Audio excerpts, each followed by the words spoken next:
¿Cómo podríamos nosotros, los seres humanos, entender a Dios? No existe la menor posibilidad de hacerlo. Así que gracias al Señor que Él nos creó con un espíritu humano y que después lo regeneró mediante su salvación completa, y que Dios ha impartido su vida divina en nuestro espíritu con el fin de que podamos captar las cosas divinas. En el Nuevo Testamento, los escritos del apóstol Juan son tal vez los más impactantes y también los más misteriosos.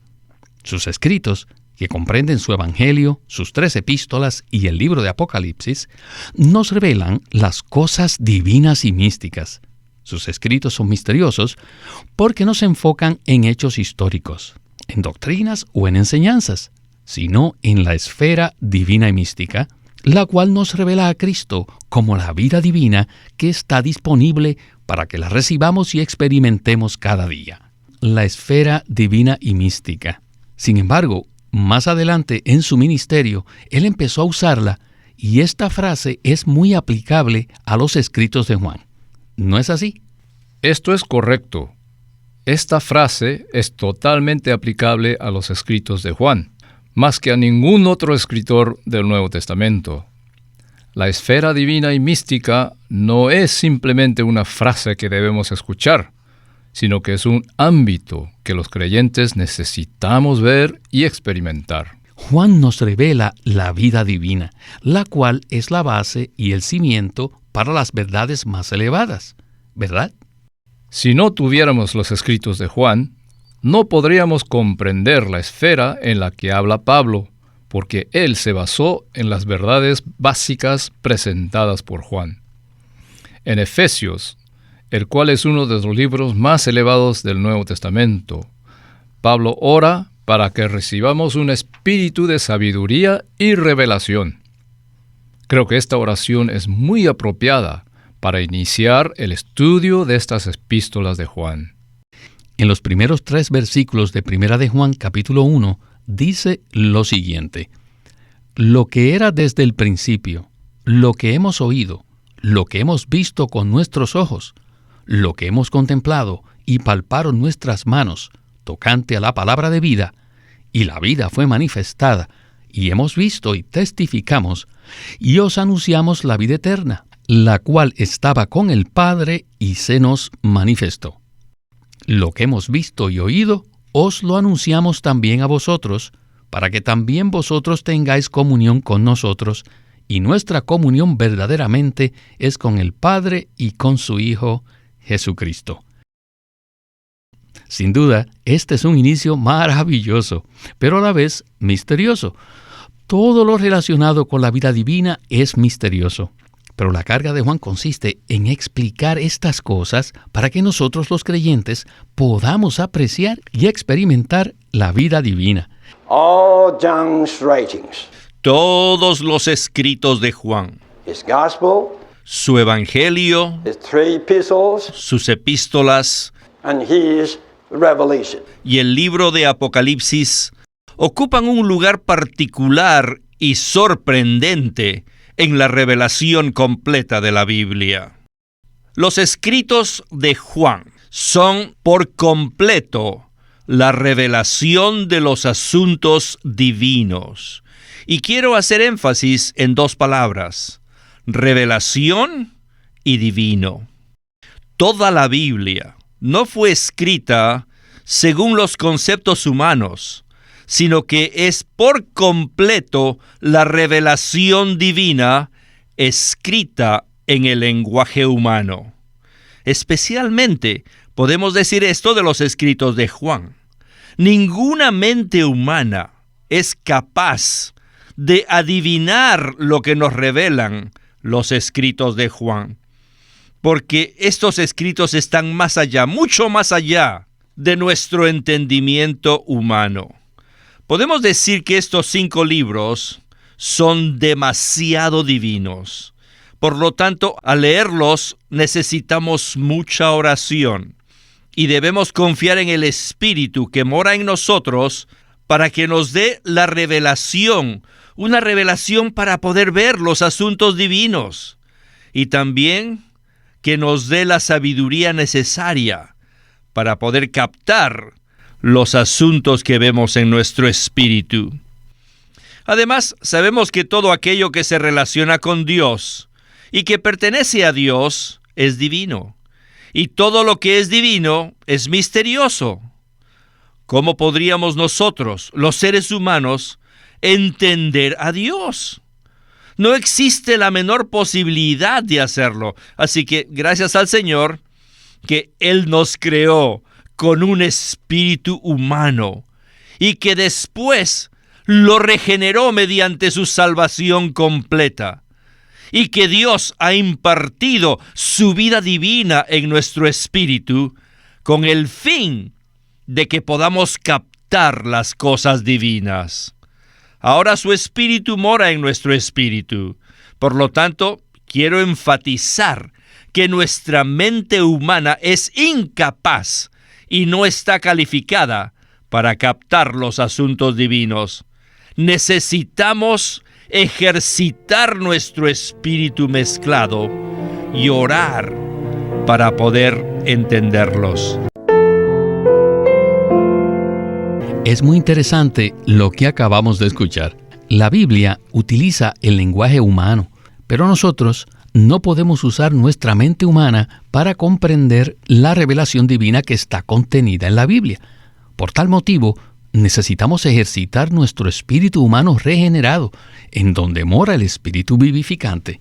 Entonces, ¿qué nos puede usted comentar en cuanto a esto? Necesitamos orar y aprender a ejercitar nuestro espíritu para que podamos comprender las cosas que están en la esfera divina y mística. ¿Por qué decimos que nuestro espíritu es la clave para esto? Sencillamente porque el espíritu vivificante mora allí. Puesto que la palabra de Dios es espíritu y es vida, la única manera en que podemos recibirla es mediante el espíritu que mora en nuestro espíritu. Aunque leamos y comprendamos las palabras escritas en la Biblia, no es posible que lleguemos a experimentarlas sin el ejercicio apropiado de nuestro espíritu. En el pasado, yo leía la Biblia con frecuencia. No obstante, todo lo que recibí carecía del ejercicio apropiado del espíritu. Por tanto, nunca obtuve la realidad contenida en las Escrituras que me introdujera en la rica comunión de la esfera divina y mística. Una vez que me di cuenta que tenía un espíritu, encontré la manera de recibir la palabra de Dios. Por lo tanto, necesitamos ejercitar nuestro espíritu mezclado y orar para que podamos captar y comprender las cosas divinas. Gracias, Jameson. En los escritos de Juan, su evangelio también se inicia de manera misteriosa. Y en el primer versículo leemos lo siguiente: En el principio era la palabra, y la palabra estaba con Dios, y la palabra era Dios. Luego el versículo 4 continúa diciendo: En él estaba la vida, y la vida era la luz de los hombres. Y después, el versículo 14 dice: Y la palabra se hizo carne, y fijó tabernáculo entre nosotros, y contemplamos su gloria, gloria como del unigénito del Padre, llena de gracia y de realidad.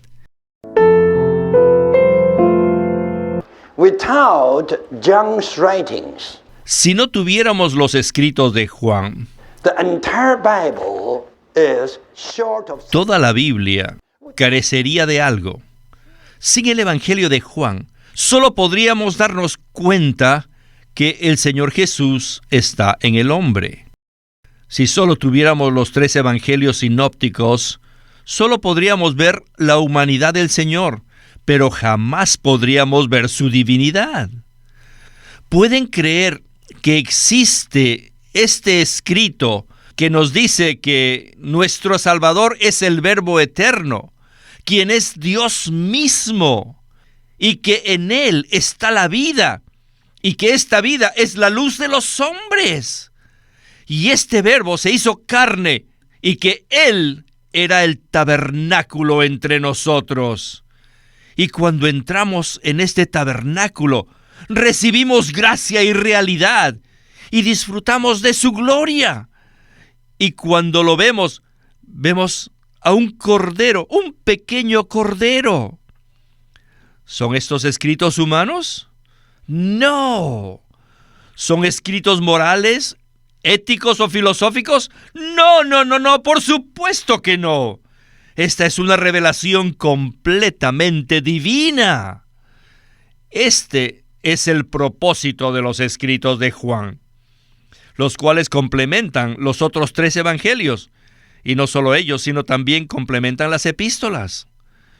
Puedo testificarles que he estudiado las 14 epístolas de Pablo, los escritos de Pedro, y he escrito notas acerca de ellos. Pero si yo no tuviera los escritos de Juan, hubiera llorado. Si no existiera la revelación al final de la Biblia, ¿qué clase de Biblia sería esta? Sin duda, estaría carente de algo. Los escritos de Juan completan a los evangelios, completan las epístolas y completan a toda la Biblia. El apóstol Juan, en su evangelio y en su primera epístola, con su ministerio remendador concerniente a la persona de Cristo, vacuna a los creyentes en contra de las herejías respecto a la deidad de Cristo y su humanidad. Debido a esto, podemos apreciar en los libros de Segunda y Tercera de Juan que él amaba a todos aquellos que eran fieles a esta verdad. Usted mencionó el ministerio remendador de Juan, y pienso que todos nosotros estamos de acuerdo que tanto su evangelio como sus 3 epístolas contienen una maravillosa revelación y un énfasis en cuanto a la persona y la obra de Cristo. Cristo es el Dios completo y el hombre perfecto. Y a manera de trasfondo, quisiera mencionar que después del martirio y la partida del apóstol Pablo bajo el reinado de Nerón, quien era el emperador del Imperio Romano, las iglesias de ese tiempo fueron invadidas por diferentes herejías en contra de la persona y la obra de Cristo. Por lo tanto, el apóstol Juan se levantó al final del primer siglo para hacer regresar a los creyentes al camino apropiado. En este sentido, podemos decir que los escritos de Juan son polémicos. ¿Por qué? Porque él estaba luchando, él estaba luchando en contra de las herejías que se habían levantado. Algunos decían que Cristo era Dios, pero que no era hombre. Es decir, que él era como una especie de fantasma, que no tenía humanidad. Habían otros que decían que Cristo era un hombre verdadero, pero que no tenía divinidad. También decían que Cristo no había sido desde el principio, sino que había llegado a ser el Cristo al pasar el tiempo. En ese entonces existían una gran cantidad de herejías terribles, terribles, en contra de la persona y la obra de Cristo.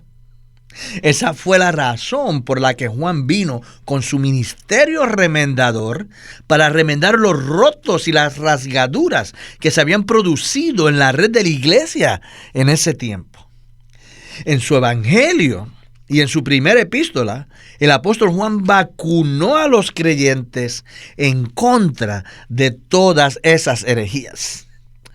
Luego, en su segunda epístola, Juan les prohíbe a los creyentes participar en cualquier enseñanza herética en cuanto a la persona de Cristo. Y finalmente, en su tercera epístola, Juan escribe para animar a los creyentes a apoyar a todos aquellos que estaban propagando la realidad de la persona y la obra de Cristo. Quisiera leer los primeros 3 versículos de Segunda de Juan, los cuales nos serán de mucha utilidad en este mensaje. Dicen así: el anciano a la señora elegida y a sus hijos, a quienes yo amo con veracidad, y no solo yo, sino también todos los que conocen la verdad, a causa de la verdad que permanece en nosotros, y estará para siempre con nosotros. Será con nosotros gracia, misericordia y paz de Dios Padre y de Jesucristo, Hijo del Padre, en verdad y en amor.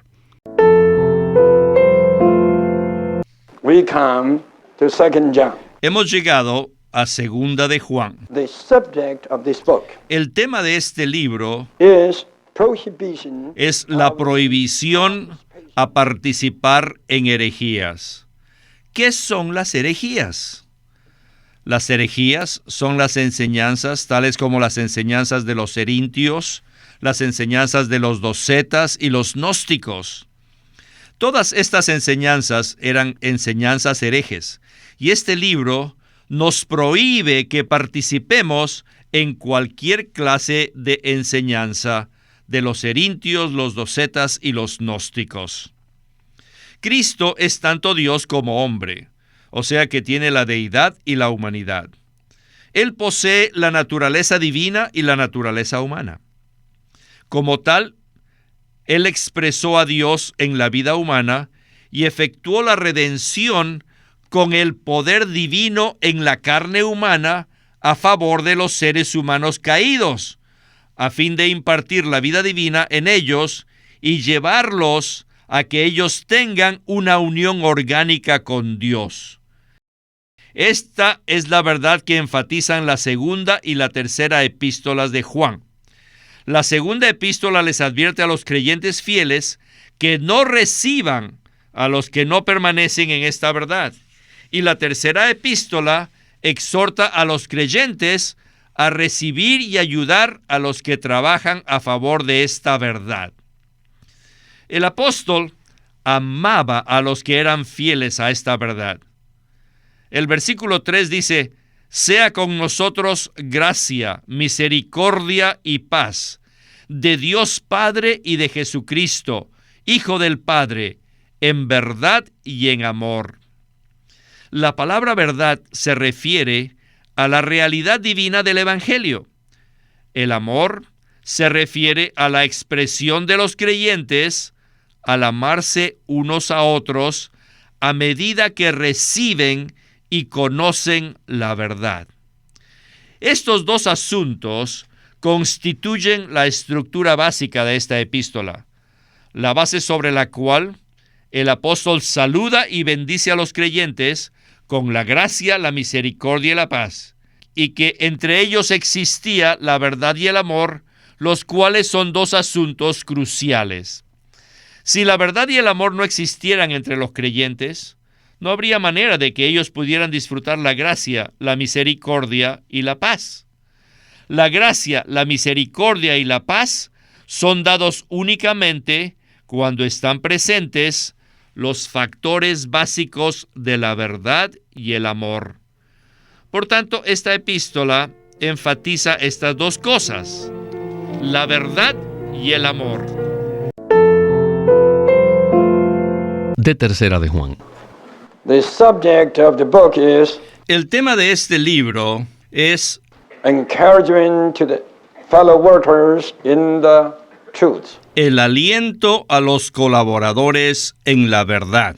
We get on verse 2, beloved, concerning all things. Juan dice en el versículo 2, amado, yo deseo que tú seas prosperado en todas las cosas y que tengas salud, así como prospera tu alma. Todos conocemos lo que significa prosperar materialmente y también sabemos lo que significa tener buena salud. Pero no son muchos los que saben lo que significa ser prósperos en nuestra alma. El alma está dentro de nuestro cuerpo y es el vaso que contiene al Espíritu. Con los creyentes, el Espíritu de Dios permanece en su espíritu regenerado. Y el punto crucial es que desde allí, desde su espíritu, el Espíritu de Dios se propaga hasta saturar el alma para transformarla y así poder expresar a Dios.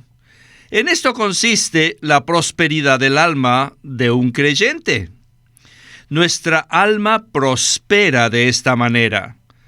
Cuando nuestra alma se encuentra ocupada y dirigida por el Espíritu de Dios a través de nuestro espíritu, para que dirija y controle nuestros cuerpos a fin de cumplir su propósito, entonces eso quiere decir que nuestra alma está prosperando. Nuestro cuerpo también puede llegar a ser próspero cuando gozamos de buena salud. Y nuestro vivir puede prosperar en las cosas materiales. Pero el alma necesita prosperar en la vida divina. En otras palabras, ¿en qué consiste la prosperidad de nuestra alma? La prosperidad de nuestra alma consiste en que la vida divina se propague en ella. En otras palabras, es la propagación de la vida divina en nuestra alma la que cuenta como la prosperidad de nuestra alma. Espero que todos podamos ver esto y busquemos tener una experiencia adecuada de la prosperidad de la vida divina en nuestra alma. Este saludo que expresa Juan al comienzo de su epístola es muy particular y es único en toda la Biblia, especialmente en el Nuevo Testamento. El Nuevo Testamento es un libro que trata de la prosperidad espiritual y no de la prosperidad material o de la salud física. Sin embargo, Juan, quien escribía acerca de los asuntos divinos, deseaba que el destinatario de esta carta prosperara en su salud física e incluso en las cosas materiales. Es muy posible que cuando las personas leen este versículo 2 de Tercera de Juan, se enfoquen solamente en la prosperidad material y en la salud, pero se olviden por completo de la prosperidad del alma. Así que por favor, le pido que nos desarrolle este punto un poco más. Hay una excelente nota de pie de página en la Santa Biblia versión recobro que nos ayudará mucho y que quisiera leer como respuesta a su pregunta. Se trata de la nota 5 del versículo 2 de Tercera de Juan, la cual dice lo siguiente: el hombre consta de 3 partes, espíritu, alma y cuerpo. El alma es el órgano que sirve de intermediario entre el cuerpo y el espíritu. El alma tiene conciencia de sí misma, de modo que el hombre tiene personalidad propia. Ella está contenida en el cuerpo y es el vaso que contiene al espíritu. En cuanto al creyente, Dios como espíritu mora en su espíritu regenerado y se extiende desde su espíritu para saturar su alma a fin de transformarla para que lo exprese a Él. En esto consiste la prosperidad del alma del creyente. Cuando nuestra alma es ocupada y dirigida por el Espíritu de Dios mediante nuestro espíritu, de tal modo que dirige y pone nuestro cuerpo a disposición de Dios, entonces nuestra alma prospera. El apóstol deseaba que el destinatario, un amado hermano que sobresalía en la prosperidad de su alma, también prosperase en todas las cosas y en su salud física, así como su alma prosperaba en la vida divina. Según este versículo, el alma de Gayo ya había prosperado en la vida divina. Sin embargo, me pregunto, ¿a cuántos de nosotros nos escribiría una carta el apóstol diciendo lo que le dijo a Gayo? Se necesitaría que nuestra alma fuera muy próspera en la vida divina. ¿No es así? Eso es correcto, Víctor. Me temo que la prosperidad del alma no es muy conocida entre los cristianos actualmente. La prosperidad de nuestra alma no es un asunto doctrinal, sino que se trata de la experiencia del Espíritu de Dios que se extiende en nuestra alma para saturarla, transformarla y hacer que nosotros expresemos a Dios. En este momento recuerdo un versículo en Efesios capítulo 3 que puede ayudarnos a describir lo que el apóstol Juan quería decir. Se trata del versículo 17 que dice así: para que Cristo haga su hogar en vuestros corazones por medio de la fe. Pues bien, a medida que Cristo se propaga desde nuestro espíritu a nuestra alma, Él hace su hogar en nuestro corazón. Ese es el significado correcto de que nuestra alma prospere.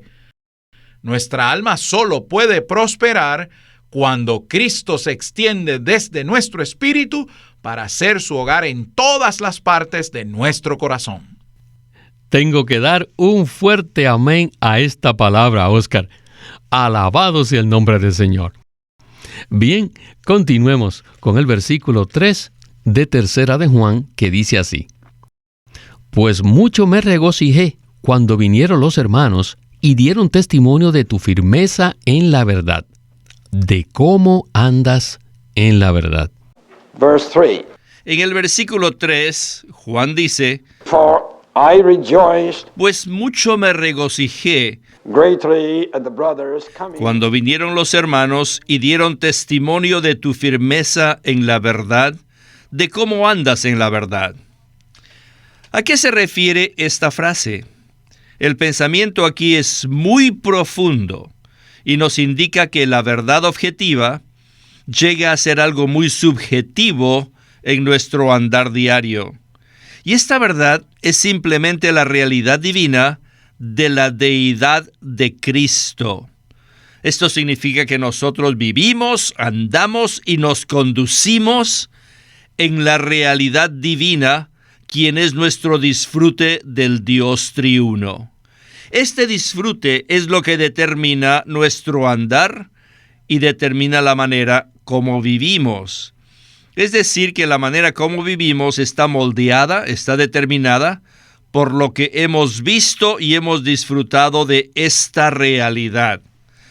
O sea que la manera como vivimos está moldeada, formada, determinada por lo que hemos visto, lo que hemos disfrutado como realidad, que es el Dios triuno como nuestro disfrute.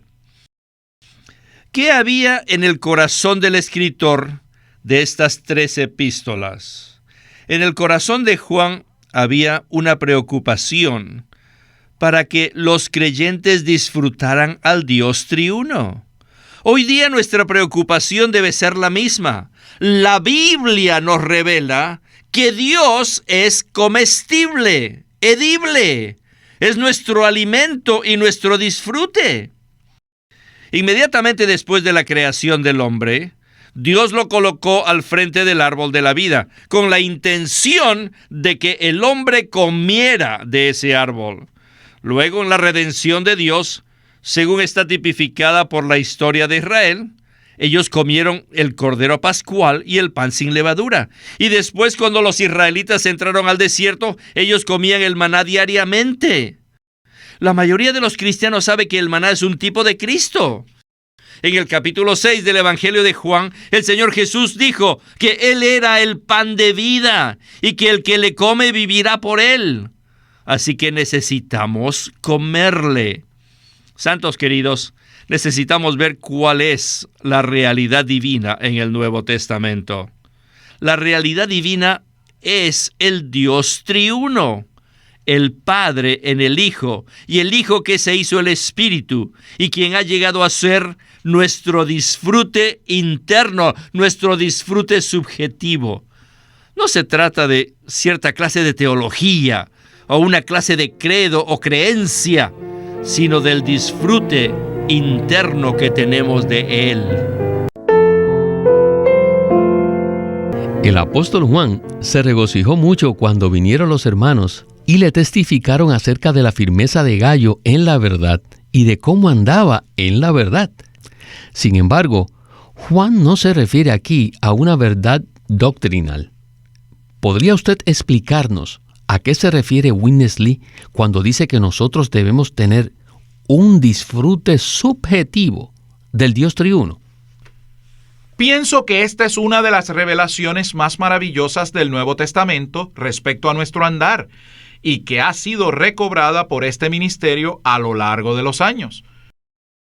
Esperamos que los que escuchan este mensaje puedan darse cuenta del significado de disfrutar al Dios triuno subjetivamente, a fin de que podamos andar en la verdad. La verdad no es simplemente una doctrina o una enseñanza, sino que es la realidad de Cristo mismo en nosotros como el Espíritu. El Dios triuno puede ser real a nosotros porque Él ha llegado a ser el Espíritu con nuestro espíritu. A fin de que nosotros podamos andar en la verdad, necesitamos que la verdad objetiva llegue a ser la verdad subjetiva en nosotros mediante el disfrute que tenemos del Dios triuno. Este disfrute es el que determina la manera como vivimos. Esa es la razón por la que el apóstol Juan estaba tan gozoso con Gayo. Él era una persona que disfrutaba al Dios triuno y por ese motivo los hermanos dieron testimonio de que él era firme en la verdad y andaba en la verdad. Así que necesitamos que la verdad objetiva llegue a ser nuestra verdad subjetiva al disfrutar al Dios triuno. Y entonces de esa manera podremos andar en la verdad. En la parte final del segmento anterior, Windesley dijo que Dios es nuestro alimento, es decir, que Dios es comestible. Pienso que este concepto es algo extraño para la mayoría de las personas. Sin embargo, si consideramos que el mismo Señor Jesús dijo que Él era el pan de vida y que nosotros debíamos comerlo, no debería sonar tan extraño que Dios es nuestro alimento. ¿Cómo podemos aplicar esto al disfrute subjetivo que nosotros tenemos del Dios triuno? Una de las cosas más disfrutables para el ser humano es comer. Tanto en el Antiguo Testamento a manera de tipología, como en el Nuevo Testamento en palabras específicas, se nos dice que el Señor Jesús es comestible. Incluso el Señor Jesús dijo, el que me come, él también vivirá por causa de mí. Una palabra que se encuentra en el Evangelio de Juan, capítulo 6, verso 57. Así que la manera como nosotros podemos disfrutar a Cristo es comiéndole a Él. Entonces, ¿cómo podemos nosotros comer al Señor Jesús? Pues bien, lo hacemos a través de la palabra de Dios, al invocar su nombre y al contactarlo a Él por medio de la oración. De esa manera, introducimos al Señor como el Espíritu vivificante en nuestro interior, a fin de ser alimentados y nutridos. Si nosotros queremos practicar, experimentar y disfrutar al Dios triuno de una manera práctica, debemos ver que Él es el Espíritu que mora en nuestro espíritu regenerado. Este es el Espíritu vivificante, compuesto y todo inclusivo, quien es la consumación del Dios triuno. Si nos volvemos a nuestro espíritu y nos ejercitamos para invocar el nombre del Señor y orar, leer su palabra, entonces disfrutaremos al Dios triuno. Esta es la manera práctica en que podemos comer al Señor. Conozco a muchas personas que leen mucho la palabra de Dios y adquieren un gran conocimiento mental, pero esa no es la experiencia apropiada de comer al Señor.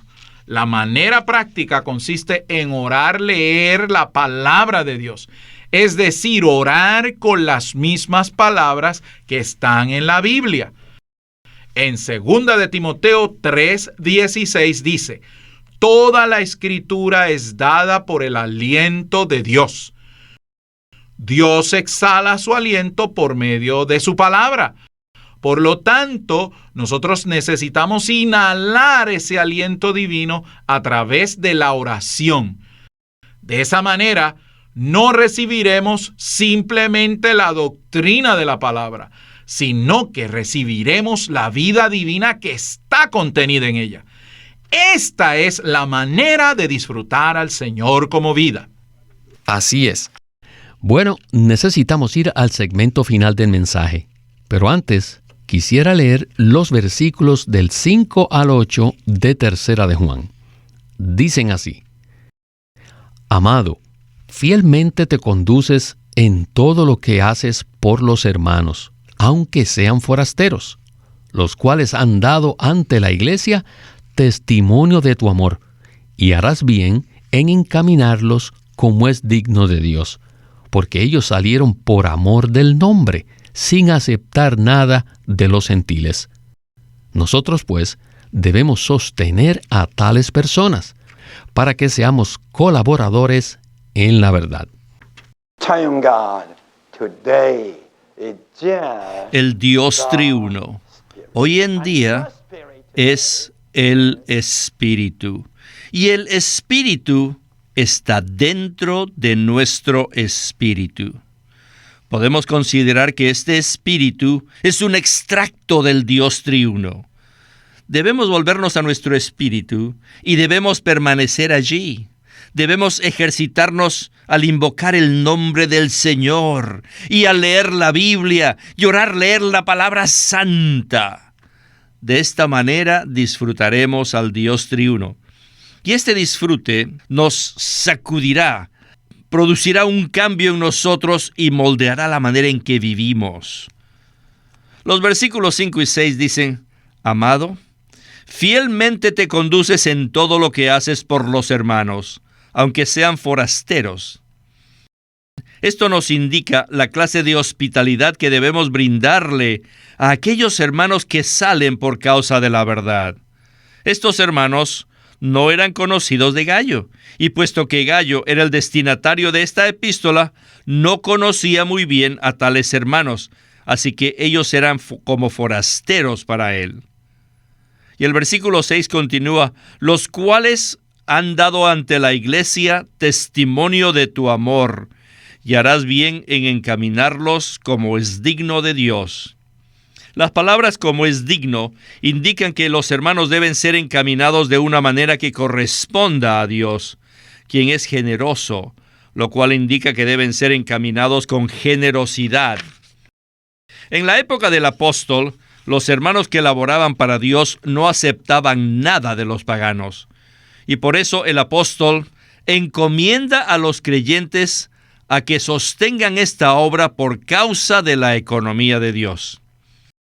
Los versículos 7 y 8 dicen: porque ellos salieron por amor del nombre, sin aceptar nada de los gentiles. Nosotros, pues, debemos sostener a tales personas para que seamos colaboradores en la verdad. Si nosotros nos encargamos de proveer para las necesidades de los obreros que viajan, participaremos en la obra y llegaremos a ser colaboradores en la verdad.